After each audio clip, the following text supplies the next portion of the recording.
आप बंगाल में आए हैं कैंपेनिंग करने के लिए, ये भी सुना गया कि आपको परमिशन नहीं मिली कैंपेनिंग करने के लिए, आपने कहाँ पे रेज किया ये मामला? नहीं, हम लोग 11 असेंबली कॉन्स्टिट्यूंसी में इलेक्शन लड़ रहे हैं और लोकल जो रिटर्निंग ऑफिसर्स हैं इतने बायस्ड हैं कि जितने भी हमको परमिशन मिले उनको इंटरवीन करना पड़ा ऑब्जर्वर्स को, सेंट्रल ऑब्जर्वर्स को, चाहे वो आईपीएस हो, आईएएस हो या फाइनेंशियल ऑब्जर्वर हो, उनको बोल कर दिलाना पड़ा। तो ये बड़ा ही बायस तरीके से ये लोग बिहेव कर रहे हैं और ये सब बातें हम जो कह रहे हैं इलेक्शन कमीशन ऑफ इंडिया के नोटिस में है। पर आपसे कौन डर रहा है? ममता बनर्जी डर रही है, बीजेपी कोई दिक्कत है? क्या दिक्कत है आपसे?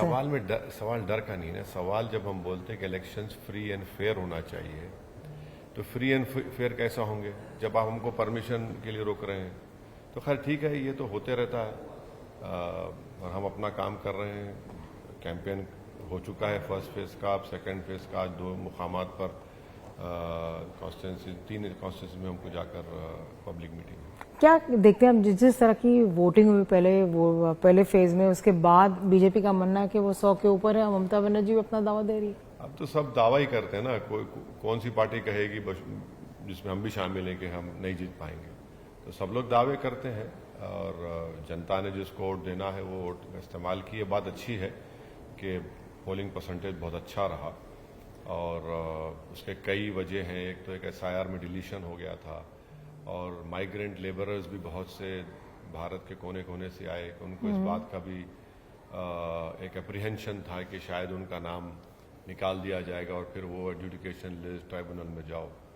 तो मगर बात ठीक है, अच्छा है। पोलिंग परसेंटेज बंगाल में भी अच्छा था, तमिलनाडु में भी अच्छा था और डिलीशंस हुए तो कितने वोट एक्चुअली एक्सरसाइज हुए उसको अगर आप कंपेयर करेंगे 21 के इलेक्शन से इसी फर्स्ट फेज में, तो 21 में तो 47 लाख वोट बढ़ के कास्ट हुए थे, तो परसेंटेज बड़ा है।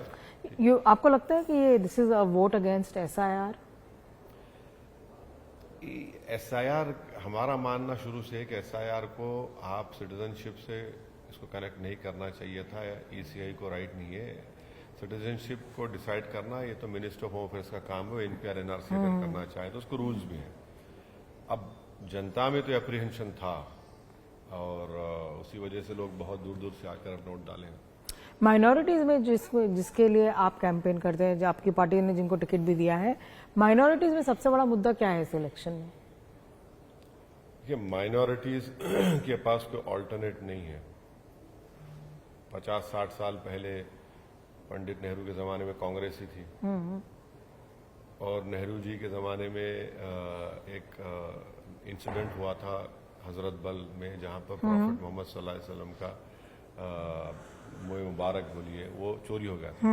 पूरे देश में राइट्स हुए। 8 लाख इस बंगाल के लोगों को, मुसलमानों को ढकेल दिया गया उस वक्त के ईस्ट पाकिस्तान में, मौजूदा बांग्लादेश में। फिर उसके बाद एक और इंसिडेंट हुआ, 40,000 मुसलमानों को नोटिस दी गई थी। फिर मुसलमान नाराज हुए कांग्रेस से तो लेफ्ट फ्रंट आया। लेफ्ट फ्रंट ने कुछ किया ही नहीं, उस सच्चर कमेटी ने रिपोर्ट में लिखा। अब लेफ्ट फ्रंट से नाराज हुए तो टीएमसी का साथ दिए। अब 15 साल से टीएमसी है। क्या मिला है माइनॉरिटीज को? आप अपने आप को सेकुलर बोलते हैं मगर जमीनी हकीकत क्या है? मालदा मुर्शिदाबाद में एक महिला 190 रुपये कमाती है 100 बीड़ी बनाकर। मालदा मुर्शिदाबाद में जो अंडरग्राउंड वाटर है, पानी है, वो WHO नॉर्म से ज्यादा उसमें आर्सेनिक है। 29% का दावा करते, 7% भी आपके पास एम्प्लॉयमेंट नहीं है गवर्नमेंट में। पिछले साल कोलकाता हाईकोर्ट ने 5 लाख ओबीसी सर्टिफिकेट्स को कैंसिल किया, उसमें 3-3.5 लाख मुसलमानों के हैं।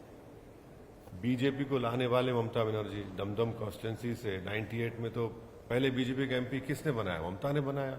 99 में बनाया, फिर रेलवे मंत्री बन गई, फिर जॉर्ज फर्नांडिस का बहाना बनाकर छोड़ दिया, फिर कांग्रेस अलायंस के इलेक्शन लड़ी, फिर हार गई, फिर जाकर फिर मंत्री बन गई 4 महीने विदाउट पोर्टफोलियो। फिर 2004 जनवरी में माइंस के मिनिस्टर बने और फिर आज जो बीजेपी घुसपैठियों की बात करती है, माने मुसलमानों के बारे में, वो तो ममता ने किया था। जब अकाली दल के डिप्टी स्पीकर चेयर पर थे तो उनके लाकर उनके टेबल पर क्या, ये देखो ये घुसपैठी है, किसके नाम थे उसमें? ममता बनर्जी का नाम था या अब्दुल रहमान का नाम था? तो ये बीजेपी को मजबूत किया ना। 4 थे बीजेपी के, 4 से 77 हो गए, 11 हो गए, इतने एमपी आ गए। ये शुभेंदु जो आज बीजेपी का एलओपी है, ये तो हमको नंदीग्राम में, हमारे को एयरपोर्ट पे हमको लेकर गया था नंदीग्राम में, मेरे को, अब्दुल वहाब को, मुस्लिम लीग के एमपी को।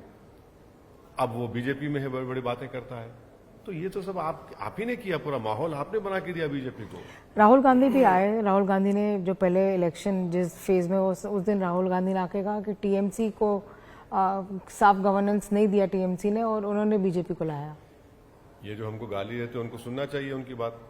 ममता बनर्जी तो सुनाई नहीं, राहुल गांधी नहीं, को। जो हमको गाली देते कांग्रेस के लोग भी जो है, जो अपने आप को बड़ा सेक्युलर दिखाते हैं, दूध के धुले हुए, वो तो सुने, उनके ही नेता का भाषण सुन ले। वो सुबह उठते और रात उनकी नहीं होती, सुबह होते हमको गाली, रात सोने से पहले हम गाली, तो वो सुन ले उनकी बात को।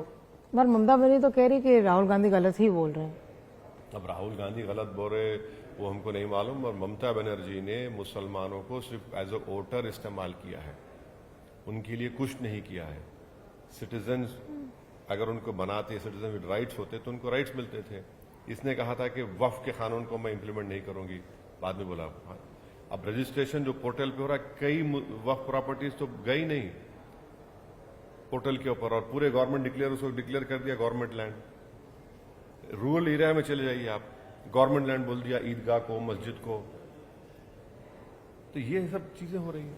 पर देखिए, जिस तरह से हम देख रहे हैं कि लगातार टीएमसी प्रहार कर रही है बीजेपी के ऊपर, दूसरी तरफ हमने देखा कि अभी वुमेन रिजर्वेशन बिल जब आया था तो टीएमसी ममता की पार्टी और बीजेपी और कांग्रेस वो एक ही स्वर में गा रहे थे, दोनों एक दूसरे के गले मिल रहे थे। हम भी थे, एक दूसरे के गले मिल रहे थे। वो नहीं, क्या हम भी तो खिलाफ वोट दिए उसके। नहीं, पर आप उनके साथ में तो नहीं लड़ रहे हैं ना। नहीं लड़ रहे हैं। अब वो उसमें क्या नूरा कुश्ती है वो बताएंगे, मगर हम तो इंडिपेंडेंटली लड़ रहे हैं और आगे भी लड़ते रहेंगे। हमारा मकसद एक ही है कि मुस्लिम माइनॉरिटी के वोट की वैल्यू उसी वक्त होगी जब मुस्लिम माइनॉरिटी अपने आप को वोटर नहीं सिटीजन समझेगी, तभी जाकर ही होगा। आप बता दीजिए ना कि आप जाकर देखिए मुस्लिम इलाकों में, जहां पर ऐसे 65 ऐसे मुस्लिम मेजोरिटी कॉन्स्टिट्यूंसी में, जाकर देखिए क्या हाल है वहां पर। आखिरी सवाल ये रहेगा, इस बार किसको बाजी मिलेगी बंगाल की? क्या वो तृणमूल कांग्रेस होगी, चाहे वो बीजेपी होगी, या कोई और होगा? ये जनता तय करेगी, मैं बोल नहीं सकता। हमारी कोशिश ये है कि हमारे पार्टी के कैंडिडेट अच्छा परफॉर्म करें, जीतें, मगर फैसला आवाम और जनता करती है। और ये 4 तारीख को पता चलेगा। दावे तो सब करेंगे, ये ऐसा हो गया, 100 जीत गए, कोई बोलेगा 110 जीत गए।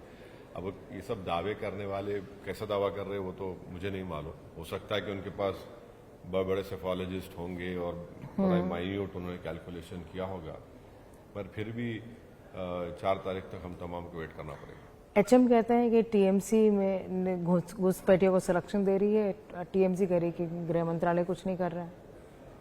नहीं, घुसपैठी की बात तो देश के प्रधानमंत्री 2014 के चुनाव में भी किए थे। अमित शाह उस वक्त प्रेसिडेंट नहीं थे पार्टी के, उन्होंने भी किया था। सवाल ये पैदा होता है कि घुसपैठी अगर आ रहे हैं तो एक घुसपैठी को तो भिजा दीजिए अमित शाह साहब जो यहां पर है। आप कैसे उनको कह सकते हो? भारत के सुनिए, एक तो है ना जिसका नाम तस्लीमा नसरीन है, भिजा दीजिए ना। बांग्लादेशी हो तो बांग्लादेश क्यों रखे उसको? आप भिजा दीजिए उसको वापिस। अगर बीएसएफ तोड़कर कोई आ रहा है, क्रॉस करके आ रहा है, तो फिर कितना डेटा है आप बता दीजिए ना। आप देश को बता दीजिए कि कितने घुसपैठी अभी हैं देश में, आपका रिकॉर्ड होना चाहिए। अच्छा, ये फेंसिंग का काम क्यों नहीं होता भाई? क्यों रुका हुआ है? वो इनको बोलते जिम्मेदार, वो इनको बोलते। अब वो करा दीजिए ना, कौन रोक रहा है आपको? मगर ये एक समुदाय को टारगेट करना कि वो घुसपैठी है, और दूसरा तरफ आप ममता उनको डराकर उनको वोट हासिल करती है, ये तो गलत है ना बिल्कुल। ये तो भाई हमारे इश्यूज के खाली जिंदा रहने के तो नहीं है। हमारे इश्यूज हमारे डेवलपमेंट के है, सिविक कम्युनिटीज के है, गांव के है, इरिगेशन के है, महिलाओं के इश्यूज हैं, उस पर बात ही नहीं होती। हर चुनाव आता हमारे लिए एक जिंदगी और मौत का मसला बन जाता है। आपको लगता है एमआईएम एक ऑल्टरनेटिव बन सकती है? हम कोशिश कर रहे हैं क्योंकि यहाँ पर कम से कम 65 to 70 ऐसे असेंबली कॉन्स्टिट्यूंसी तो मुस्लिम बाहुल हैं। भाई वो लोग जीत के क्या करते हैं बताइए आप? कुछ नहीं कर पा रहे, खाली बैठे हुए हैं। एक ममता का एक एमएलए भी ये बोला इस्लामपुर एक असेंबली कॉन्स्टिट्यूंसी कि इसको डिस्ट्रिक्ट बना दीजिए, उसको टिकट ही नहीं दिया, टिकट ही नहीं दिया कि तुमने क्यों बोला सबके सामने। इस तरह अगर उनको आप ऐसे अगर आपको रिप्रेजेंटेटिव चाहिए जो गूंगे अंधे बहरे बनकर बैठे, तो फिर उस समाज का क्या हाल होने वाला है? कुछ नहीं होने वाला है। चलिए आपसे दोबारा बात करेंगे इलेक्शन के बाद। हमसे बात करने के लिए बहुत बहुत धन्यवाद।